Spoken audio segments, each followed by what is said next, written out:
Panginoon ay purihin, ngalan niya ay dakilain. Panginoon ay purihin, ngalan niya ay dakilain. Panginoon, ikaw ang may likha ng langit, dagat at lupa, ng buwan, araw at mga bituin, tanang nilalang sa papawirin. Panginoon ay purihin, ngalan niya ay dakilain. Panginoon ay purihin, ngalan niya ay dakilain. Ngalan niya ay dakilain. Sa ngalan ng Ama at ng Anak at ng Espiritu Santo. Amen. Ang pagpapala at kapayapaan mula sa Diyos na Ama natin at sa Panginoong Jesucristo naway sumainyo. At sumaiyo rin. Mga kapatid, tinipon tayo bilang kaanib ng angkan ng Diyos, kaya dumulog tayo sa maawaing Panginoong nagpapatawad ng lubos. Sinugong tagapagpagaling sa mga nagsisisi, Panginoon, kaawaan mo kami. Panginoon, kaawaan mo kami. Dumating na tagapag-anyayang mga makasalanan ay magsisi, Kristo, kaawaan mo kami. Kristo, kaawaan mo kami. Nakaluklok ka sa kanan ng Diyos Ama para ipamagitan kami. Panginoon, kaawaan mo kami. Panginoon, kaawaan mo kami. Kaawaan tayo ng makapangyarihang Diyos, patawarin tayo sa ating mga kasalanan at patnubayan tayo sa buhay na walang hanggan. Amen. Manalangin tayo. Ama naming makapangyarihan, ng pananampalataya, pag-asa at pag-ibig namin ay iyong dagdagan at gawin mong mahalin namin ang iyong mga kautusan upang sa mga pangako mo kami maging dapat makinabang sa pamamagitan ni Jesucristo kasama ng Espiritu Santo magpasawalang hanggan. Amen.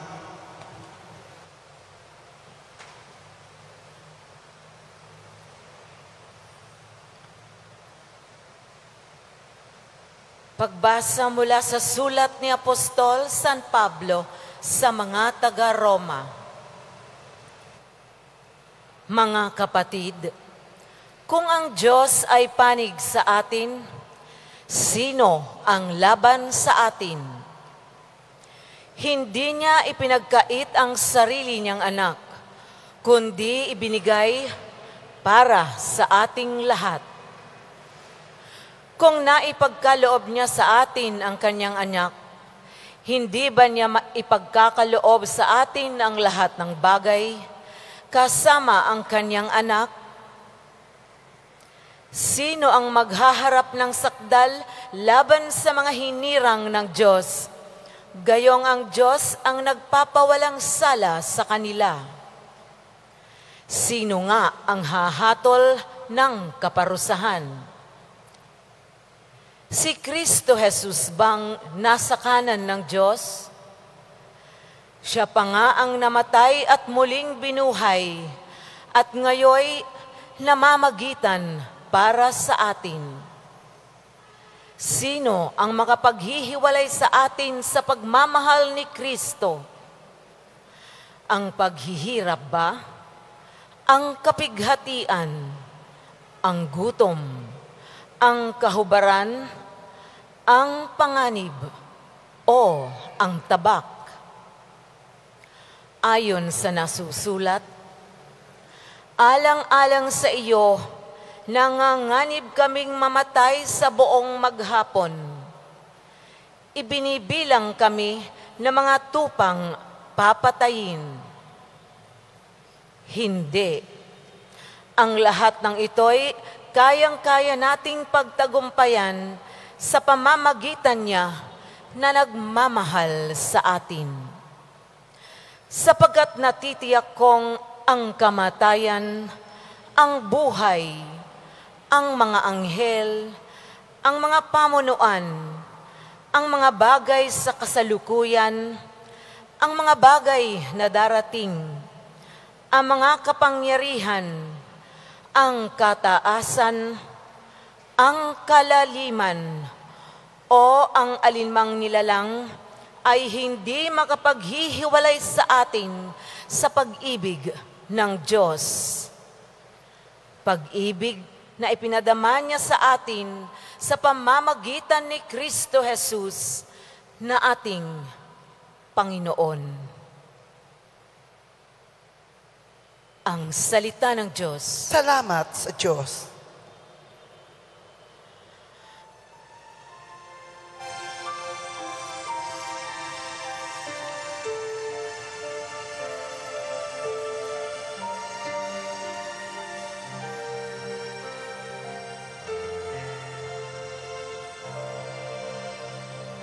Para mo ng awa, Diyos ko, ako'y ipagsanggalang mo. Para mo ng awa, Diyos ko, ako'y ipagsanggalang mo. Katulad ng pangako mo, tulungan mo, Panginoon. Yamang ikaw ay mahabagin, ako'y iyong ipagtanggol.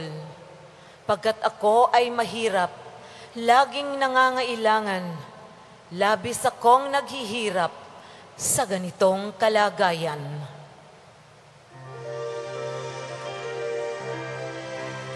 Para mo ng awa, Diyos ko, ako'y ipagsanggalang mo. Tulungan mo ako, Poon, sana naman ay iligtas. Dahilan sa pag-ibig mong matatag at di kukupas. Bayaan mong makilala na ikaw ang nahahabag. Ipakita sa kaaway na ikaw ang nagliligtas. Para mo ng awa, Diyos ko, ako'y ipagsanggalang mo. Sa Diyos ay buong puso akong magpapasalamat. Sa gitna ng karamihay, magpupuri akong ganap. Pagkat siya'y laging handang tumulong sa mahihirap, na lagi nang inuusig na ang gusto'y ipahamak. Para mo ng awa, Diyos ko, ako'y ipagsanggalang mo. Para mo ng awa, Diyos ko, ako'y ipagsanggalang mo.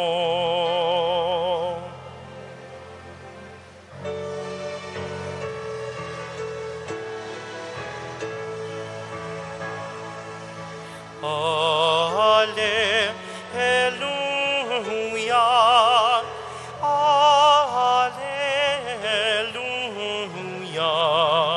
alleluia,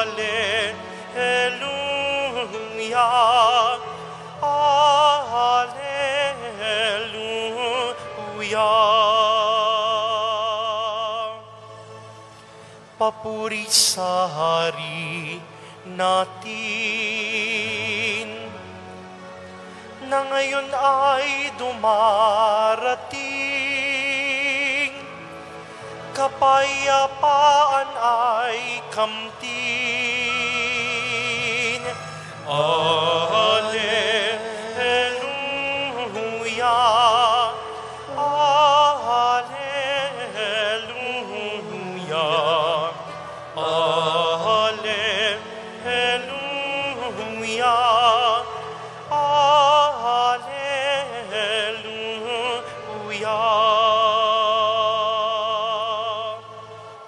Sumainyo ang Panginoon. At sumaiyo rin. Ang mabuting balita ng Panginoon ayon kay San Lucas. Papuri sa iyo, Panginoon. Dumating noon ang ilang Pariseo. Sinabi nila kay Jesus, "Umalis ka rito sapagkat ibig kang ipapatay ni Herodes." At sumagot siya, "Sabihin ninyo sa alamid na iyan na nagpapalayas ako ngayon ng mga demonyo at nagpapagaling. Bukas ay gayon din. Sa ikatlong araw, tatapusin ko ang aking gawain. Ngunit dapat akong magpatuloy sa aking lakad ngayon, bukas at sa makalawa, sapagkat hindi dapat mamatay sa labas ng Jerusalem ang isang propeta. Jerusalem, Jerusalem, pinapatay mo ang mga propeta at binabato ang mga sinugo ko sa iyo. Makailan kong sinikap na kupkupin ang iyong mga mamamayan gaya ng paglukob ng isang inahin sa kanyang mga sisiw. Ngunit ayaw mo, kaya't lubos kang pababayaan. Sinasabi ko sa iyo, hindi mo na ako makikita hanggang sa dumating ang oras na sasabihin mo, pagpalain nawa ang dumarating sa pangalan ng Panginoon." Ang mabuting balita ng Panginoon. Pinupuri ka namin, Panginoong Hesukristo. Isang magandang tanghali po sa inyong lahat. Sa atin pong ebanghelyo, narinig natin yung usapan ng mga Pariseo na lumapit kay Jesus at ang sinabi, "Umalis ka rito kasi ibig kang ipapatay ni Herodes." Kapag narinig natin yung ganong lengguwahe o senaryo, tapos imagine pa natin ng konti, sabi ng mga Pariseo, "Jesus, umalis ka na dito, dali. Kasi ipapapatay ka ni Herodes." Pag ganun po ba yung, sabihin ito sa inyo, "Umalis na kayo dito, dali. Kasi may papatay sa inyo." Ano po ba yung dating? Di ba, mayroon pong parang tinatakot ka, o tinatakot si Jesus ng mga kausap niya para lamang hindi na gawin. Bagamat totoo na inahunting siya ni Herodes, pero kilala natin itong grupo ng Pariseo na ayaw talaga kay Kristo at ginamit nila itong si Herodes para takutin si Kristo para hindi niya nagawin yung magpalayas ng demonyo, magpagaling ng mga may sakit, mangaral, para ihinto niya na ito. Di ba paano? Naiintindihan niyo ba? Nandun yung pananakot kay Kristo para hindi niya tuparin at gawin kung ano ang dapat niyang gawin. Masama ba yung ginagawa ni Kristo na magpagaling ng mga may sakit, magpalayas ng mga demonyo at magturo? Pangit ba yon? Sino talaga yung takot? Ang mga Pariseo ba o si Kristo? Sino ba ang dapat matakot? Ang mga Pariseo, si Herodes ba, o si Kristo? Kasi parang, kung ilalagay natin sa atin po, baka mamaya, ito yung isa sa mga mensahe na dapat ninyong marinig o kailangan mo. Kasi kadalasan, kaya hindi natin matupad-tupad ang ating pangarap, kaya hindi natin matapos-tapos ang ating misyon dahil pinangungunahan tayo ng takot. Dahil may mga taong nagsasabi sa atin, hindi mo kaya yan. O kaya, wag mong gawin yan. At madalas, naaapektuhan tayo dyan. Nakikinig tayo at pinakikinggan natin sila, kaya walang nangyayari tuloy sa mga buhay natin. Kasi po, sadyang, pag-isipan mo rin, pangit ba ang ginagawa mo? O sadyang, mayroon lang talagang natatakot na mawala sa posisyon o matanggalan o maagawan ng kasikatan, maagawan ng pansin kasi nung dumating ka, nung umaasenso ka, medyo may mga naiitsapwera. Kaya tuloy, di ba, umaabot sa punto, pwede kang siraan, pwede kang takutin. Pero ito nga, sabi sa ating ebanghelyo, sabi ni Kristo, hindi ako mapipigilan. Kahit ipapatay pa ako, para bang hindi ako matatakot. Gagawin ko ito ngayon, gagawin ko bukas, at sa mga susunod pa. Sino ba ang dapat? No, sabi ko kanina, sino ba talaga ang takot? Yung mga Pariseo ba o si Kristo? Sa buhay natin, sino ba talaga ang natatakot? Ikaw ba? O yung nananakot sa iyo ang natatakot na mawala sila sa eksena dahil ikaw nakikilala? Dahil ikaw umaasenso. Ngayon, sabi ko nga, katulad ni Kristo, huwag mong pakinggan. Kasi minsan naghahanap tayo ng masisisi, wala naman tayong ibang pwedeng sisihin, kundi ang ating mga sarili kasi mas pinakinggan natin yung pangpapahina ng loob, yung pananakot, kesa yung paniniwala mo na hindi ka pababayaan ng Diyos. Ang sabi ni San Pablo sa unang pagbasa, sino bang makapaghihiwalay sa atin sa pag-ibig ng Diyos? Tayo lang din. So magdesisyon ka. Kahit anong pananakot pa, kung alam mong tama, kung alam mong mabuti, at kung alam mong ito ay ayon sa kagustuhan ng Diyos, panindigan mo. Kaya mo yan. Na kaya ni Kristo, kakayanin din natin yan. Marami pang darating para tayo hilain, para tayo panghinaan ng loob. Pero meron din Diyos na pwede nating kapitan kapag tayo po ay pinanghihinaan na. Amen?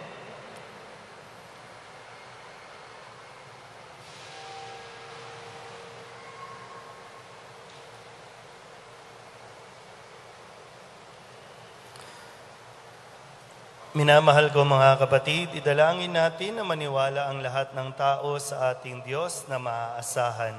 Ang ating itutugon, Panginoon, dinggin mo ang aming panalangin. Panginoon, dinggin mo ang aming panalangin. Upang buong tapang na maihayag ng mga misyonero ang mabuting balita tungkol sa Diyos na maaasahan, manalangin tayo. Panginoon, dinggin mo ang aming panalangin. Upang ang mga may sakit na hindi kayang pagalingin ng tao ay maniwala sa habag at kapangyarihan ni Jesus, manalangin tayo. Panginoon, dinggin mo ang aming panalangin. Upang ang mga Muslim sa Mindanao ay maniwala sa Diyos na sinasamba ng mga Kristiyano, manalangin tayo. Panginoon, dinggin mo ang aming panalangin. Upang ang mga Maralita ay makipagkaibigan kay Kristo na naglalaan ng kayamanan para sa kanila, manalangin tayo. Panginoon, dinggin mo ang aming panalangin. Idalog din natin sa Panginoon ang ating mga personal na kahilingan at mga panalangin para sa ating mga pamilya, sa lahat ng nanonood sa Facebook Live, at sa lahat ng panalangin na hiniling na ipagdasal sa misang ito. Ang lahat ng ito hiniling namin sa ngalan ni Kristo, ang aming Panginoon. Amen.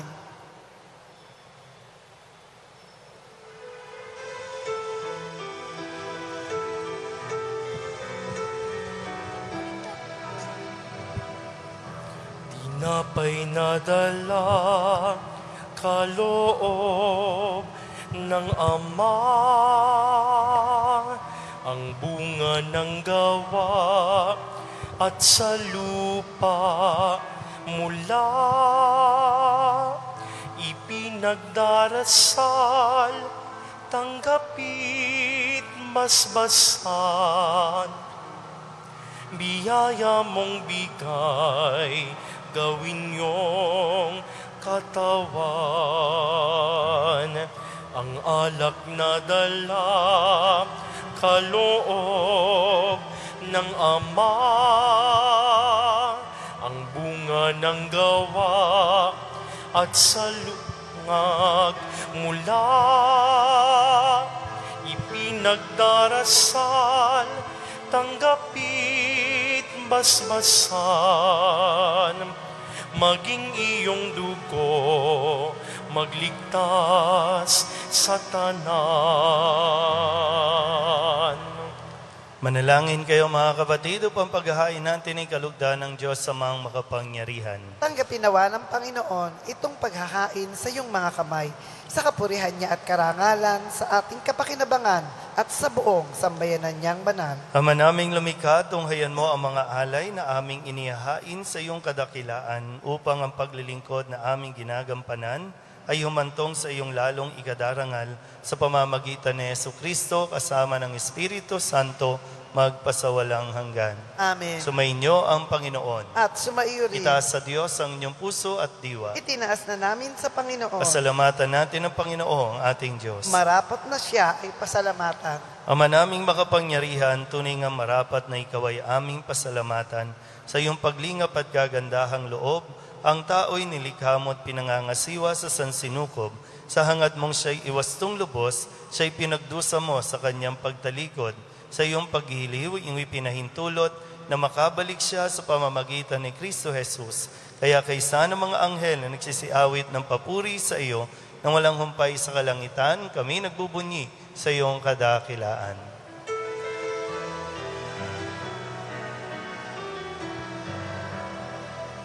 Santo, Santo, Santo, Panginoong Diyos ng mga hukbo. Napupuno ang langit at lupa ng kadakilaan mo. Sana, sana sa kaitaasan. Hosana, Hosana sa kaitaasan, pinagpala ang paririto sa ngalan ng Panginoon. Hosana, Hosana sa kaitaasan, Hosana, Hosana sa kaitaasan. Hosana, Hosana sa kaitaasan. Hosana, Hosana sa kaitaasan. Ama naming banal, ikaw ang bukal ng tanang kabanalan. Kaya't sa pamamagitan ng iyong Espiritu, gawin mong banal ang kaloob na ito upang para sa aming maging katawan at dugo ng aming Panginoong Hesukristo. Bago niya pinagtiis ang kusang loob na maging handog, inawakan niya ang tinapay, inasalamatan kaniya, pinaghati-hati niya iyon, iniabot sa kanyang mga alagad at sinabi, tanggapin ninyong lahat ito at kanin, ito ang aking katawan na ihahandog para sa inyo.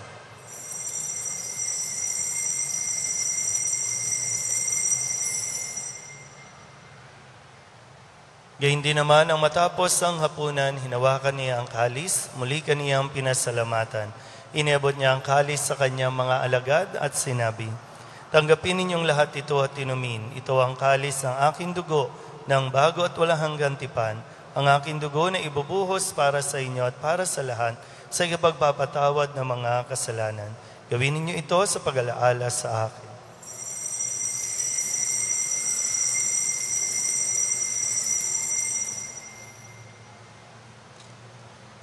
Pagbunyi natin ang misteryo ng pananampalataya.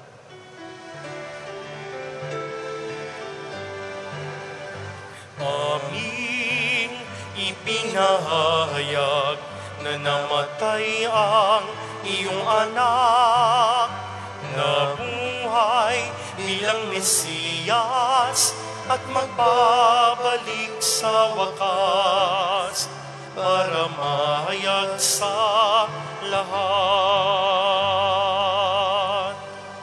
Ama, ginagawa namin ngayon ang pag-alaala sa pagkamatay at muling pagkabuhay ng iyong anak, kaya tiniaalay namin sa iyo ang tinapay na nagbibigay buhay at ang kalis na nagkakaloob ng kaligtasan. Kami nagpapasalamat dahil kami iyong minarapat na tumayo sa harap mo para maglingkod sa iyo. Isinasamo namin kami magsasalo-salo sa katawan at dugo ni Kristo ay mabuklod sa pagkakaisa sa pamamagitan ng Espiritu Santo. Ama, lingapin mo ang iyong simbahang laganap sa buong daigdig. Puspusin mo kami sa pag-ibig kaysa ni Francisco na aming Papa, ni Luis Antonio na aming Obispo, at ng tanang kaparian. Alalahanin mo rin ang mga kapatid namin na himlay na may pag-asang sila'y muling mabubuhay, gayon din ang lahat ng mga pumanaw. Kaawaan mo sila at patuloyin sa iyong kaliwanagan. Kaawaan mo at pagintapating kaming lahat na makasalo sa iyong buhay na walang wakas. Kaysa ng mahal na Birheng Maria na ina ng Diyos, ng kabiyak ng puso niyang sa San Jose. Kaysa ng mga apostol at ng lahat ng mga banal na namuhay dito sa daigdig na kalugod-lugod sa iyo, may pagdiwang nawa namin na papupuri sa ikararangal mo sa pamamagitan ng iyong anak na aming Panginoong Hesukristo. Sa pamamagitan ni Kristo, kasama niya at sa Kanya, ang lahat ng parangal at papuri ay sa iyo, Diyos samang makapangyarihan, kasama ng Espiritu Santo, magpasawalang hanggan. Amen, Amen, Amen, Amen, Amen, Amen, Amen, Amen. Buong kababaang loob tayong tumawag sa ating Panginoon ng Ama namin.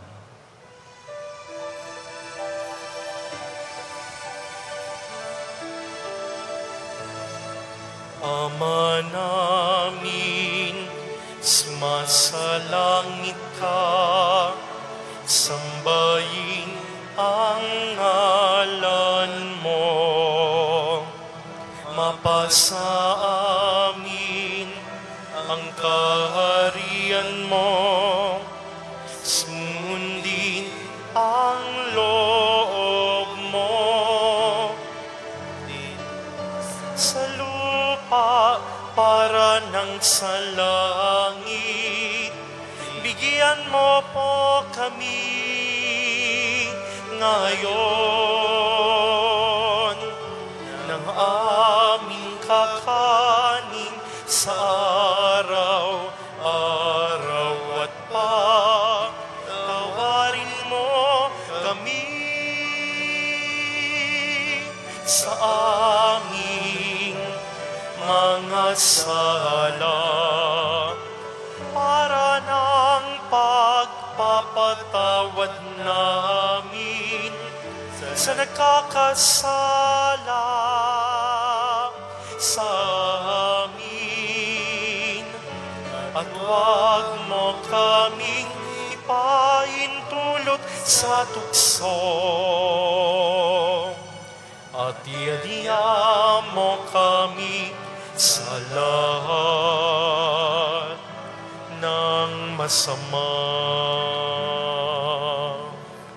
Inihiling namin kami iadya sa lahat ng masama, paglooban ng kapayapaan araw-araw, iligtas sa kasalanan at ilayo sa lahat ng kapahamakan, samantalang aming pinananabikan ang dakilang araw ng pagpapahayag ng tagapagligtas naming sa Hesukristo. Sapagkat iyo ang kaharian at ang kapangyarihan at ang kapurihan magpakailanman. Amen. Panginoong Hesukristo, sinabi mo sa iyong mga apostol, kapayapaan ang iniiwan ko sa inyo, aking kapayapaan ang binibigay ko sa inyo. Tunghayan mo ang aming pananampalataya at huwag ang aming mga pagkakasala. Pagkalooban mo kami ng kapayapaan at pagkakaisa ayon sa iyong kalooban, kasama ng Espiritu Santo, magpasawalang hanggan. Amen. Ang kapayapaan ng Panginoon ay laging sumainyo. At sumaiyo rin. Magbigayan po tayo ng kapayapaan sa isa't isa.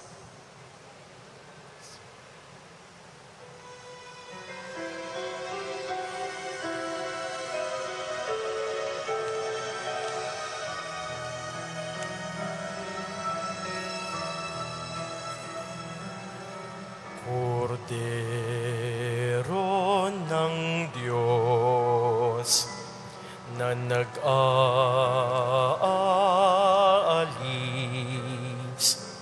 ng mga kasalanan ng sanlibutan, maawa ka sa amin. Kordero ng Diyos na nag-aalis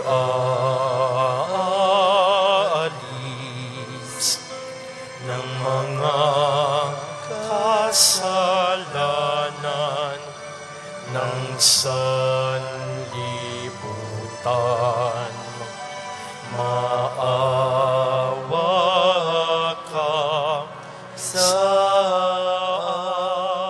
amin. Kordero ng Diyos na nag-aalis ng mga kasalanan ng sanlibutan,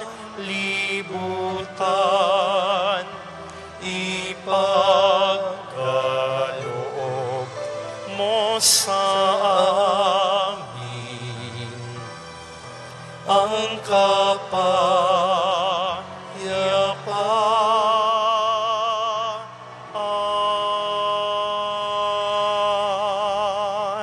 Ito ang kordero ng Diyos. Ito ang nag-aalis ng kasalanan ng sanlibutan. Mapalad ang mga inaanyayahan sa kanyang piging. Panginoon, hindi ako karapat-dapat na magpatuloy sa iyo, ngunit sa isang salita mo lamang ay gagaling na ako.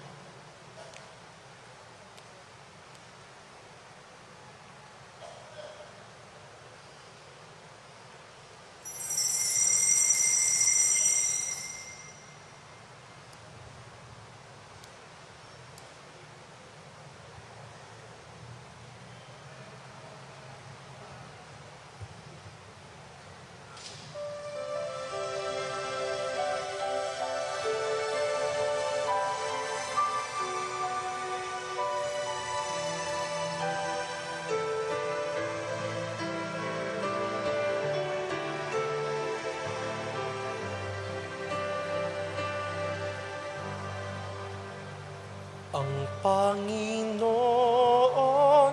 ang aking tanglaw. Sa panganib ako'y iingatan. Kanino ako masisindak, matatakot kung ako'y laging nasa piling niya. O Diyos, pakinggan mo ang aking tawag at sa aking maawat mahabag. Buhay ko may pagtangkaan, buhay ko may pagbantaan, sa'yo pa rin magtitiwala kailanman. Ang Panginoon ang aking tanglaw. Sa panganib ako'y iingatan. Kanino ako masisindak, matatakot kung ako'y laging nasa piling niya. O Diyos, sana'y pahintulutan, mamalagi sa banal mong harapan.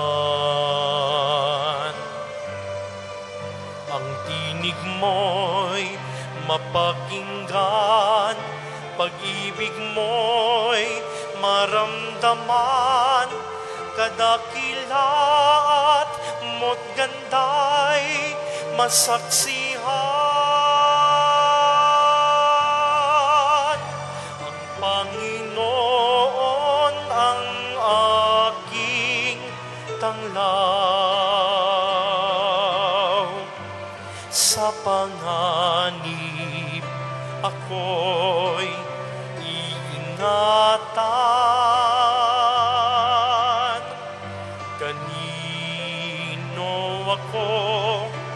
masisindak, matatakot kung ako'y laging nasa piling niya.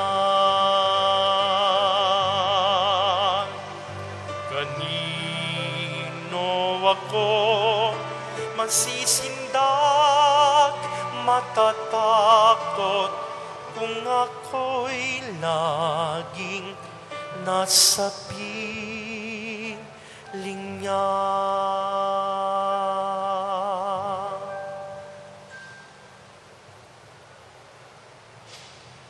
Manalangin tayo. Ama naming mapagmahal, maging lubos nawa ang aming pakikinabang sa tinanggap namin sa piging mong banal, upang ang aming ginaganap ng lantaran ay siyang aming makamtang tunay sa pamamagitan ni Jesucristo kasama ng Espiritu Santo magpasawalang hanggan. Amen. Sumainyo ang Panginoon. At sumaiyo rin. Manalangin tayo para sa pagbabasbas. Mahal na pong Jesus Nazareno, inihayag mo sa pamamagitan ng krus ang walang maliw na pag-ibig ng Diyos sa sangkatauhan. Pakinggan mo ang kahilingan ng iyong angkan na nagsusumamo sa iyo. Makamtanawa nila ang iyong katugunan at tanggapin ang kasagutan na may utang na loob na tinatanaw. Basbasan din po ninyo ang mga dala-dala nilang mga imahin at dasalan at lahat ng mga may karamdaman. Sa pamamagitan ng bendisyon na ito na may maalala nila ang mga pangako nila noon sa binyag, na ikaw ang kanilang ibigin at paglilingkuran bilang Panginoon magpasawalang hanggan. Amen. At pagpalain kayo ng makapangyarihang Diyos, Ama at Anak at Espiritu Santo. Amen. Tapos sa ang banal na misa, umayo tayong mapayapa. Salamat sa Diyos. Magandang tanghali po.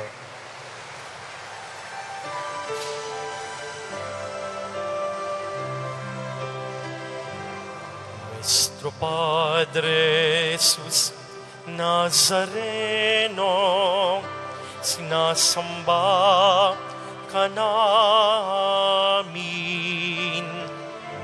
Pinipintungo ka namin. Aral mo ang aming buhay at kaligtasan. Nuestro Padre Jesus Nazareno, iligtas mo kami sa kasalanan. Ang krus mong kinamatayan ay sagisag ng aming kaligtasan. Nuestro Padre Jesus Nazareno, dinarangal ka na amin. Nuestro Padre Jesus Nazareno, nilulwalhati ka namin. Nuestro Padre Jesus Nazareno, dinarangal ka na amin. Nuestro Padre Jesus Nazareno, nilulwalhati ka namin.